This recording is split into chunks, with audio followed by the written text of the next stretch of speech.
ప్రతి ఒక్కరూ ప్రేమతత్వాన్ని అలవర్చుకోవాలి అని ఏపీ సీఎం చంద్రబాబు సూచించారు. విజయవాడలో ఏపీ ప్రభుత్వం ఆధ్వర్యంలో నిర్వహించిన సెమీ క్రిస్మస్ వేడుకలకు సీఎం చంద్రబాబు హాజరయ్యారు. మైనారిటీల సంక్షేమానికి ప్రభుత్వం కట్టుబడి ఉందన్నారు. యేసు ప్రభు జన్మించిన రోజు మనం క్రిస్మస్ జరుపుకుంటున్నాం.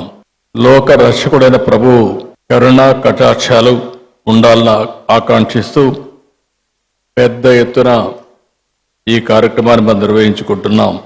ప్రేమ, కరుణ, సేవకు ప్రతీక క్రిస్టియానిటీ.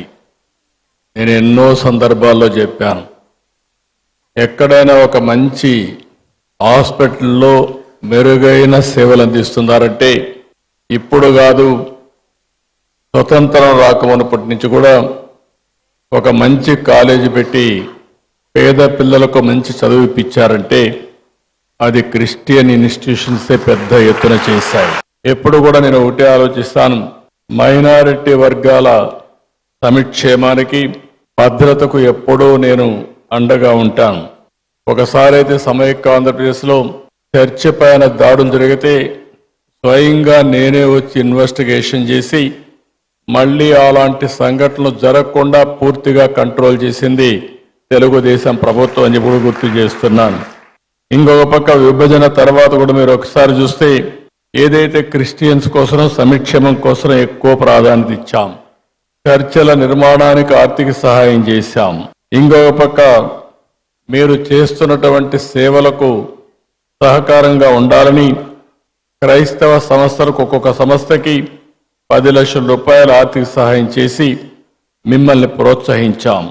ఈరోజు ఇంకొక పక్కన మీరు చూస్తే 5 సంవత్సరాలు క్రిస్టియన్ సంస్థలు ప్రారంభించినటువంటి ఎయిడెడ్ ఇన్స్టిట్యూషన్స్ అన్ని డ్యామేజ్ చేసే పరిస్థితికి వచ్చారు, నిర్వీర్యం చేసే పరిస్థితికి వచ్చారు.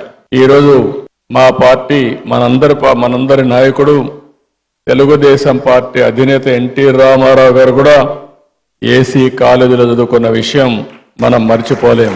ఆయన విజయవాడలో ఉండి గుంటూరుకు చదువుకున్నాడంటే అలాంటి స్టాండర్డ్స్ అన్ని కూడా ఆ రోజుట్లోనే ఇవ్వగలిగారు. వీరి యొక్క విశిష్టత అని చెప్పి కూడా నేను మీకు తెలియజేస్తున్నా. మొన్నే నేను విజన్ 2047 తయారు చేశాను, స్వర్ణాంధ్రప్రదేశ్ విజన్ తయారు చేశాం, రూపకల్పన చేశాం. అందులో మొట్టమొదటి పాయింట్ మీరు చూస్తే జీరో పావర్టీ.